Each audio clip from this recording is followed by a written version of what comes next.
All right. So first up, we got a women's bout. We got a women's flyweight bout between Victoria Leonardo, which obviously I love that name because of Ninja Turtles, and on the flip side, we got Manon Fiorot. So Victoria, she comes in with an 8-2 record. She did make her UFC. She's making her UFC debut in this one. So kicking off the prelims, she's going to be making her UFC debut after winning her Dana White Contender Series against Chelsea Hackett. Correct. Manon, she comes in with a 5-1 record, but is also making her UFC debut in this one. So both these girls are going to have, a real chip on their shoulder trying to make a name for themselves in the UFC. She lost her very first fight back in 2018 and has been undefeated since in, her various leagues. So rocking that 5-1 record, 5 straight wins, and, looking forward to seeing what these two ladies have to bring. Yeah, so the first thing I'm going to preemptively say about this entire card, I mean, for how much, luck and knowledge or whatever you want to call it I had for the previous card, my word, this one could go in the absolute opposite direction. Honestly, and the lines are all over the place, so I'm not expecting that same performance. Don't you worry, man. Yeah, so I mean, it's crazy how many I think are close, which might even make you laugh right now. But let's get this started, right? So we got Victoria Leonardo. Let's start with her, right? Putting together a great record overall. I think this fight kind of showcases two great things about, fighters overall. You got the European fighter making her name, out there with good size, southpaw. I love the way she strikes. She changes levels well. She ended up becoming the flyweight champion for the UAE Warriors promotion. She's been destroying it over there. But then you have to compare that to kind of, Leonardo fighting with Invicta. Her only major losses to Erin Blanchfield, who I can guarantee is going to be in the UFC very, very soon. The girl's an absolute beast. She's 21 years old, quite possibly one of the biggest UFC prospects out there. I'm just going to say women's MMA in general. Yeah. And I think Leonardo is going to be able to follow that up with, 2 great wins she just did.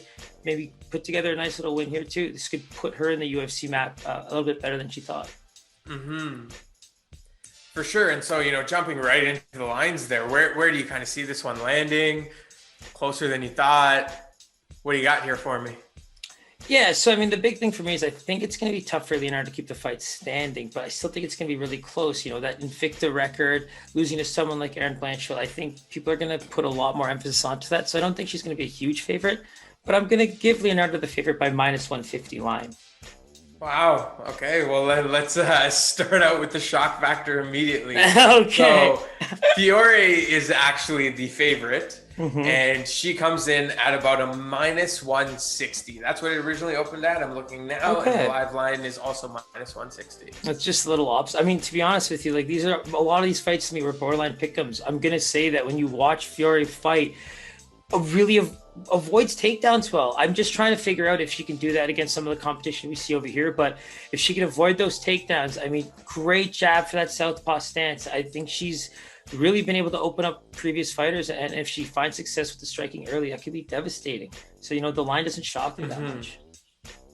Yeah, for sure. So stay tuned for our pick for that one, but it's going to be a tough one to call for sure. Most definitely, and I like that Fiore's getting that line. I love it. That wraps up UFC Fight Island 8.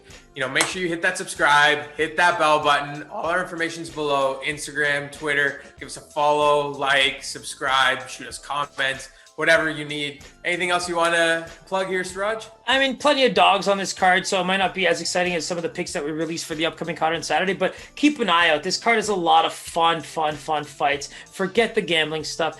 This is a very fun card to watch. You got 2 contenders, headlining, and like Pi said, follow. We got plenty of MMA stuff coming out, and as always, man, it's always a pleasure, man. Love doing this shit with you. Can't wait to keep going.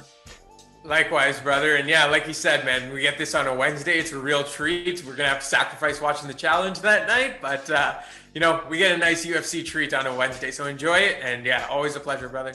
My man, take it easy. Peace. Later.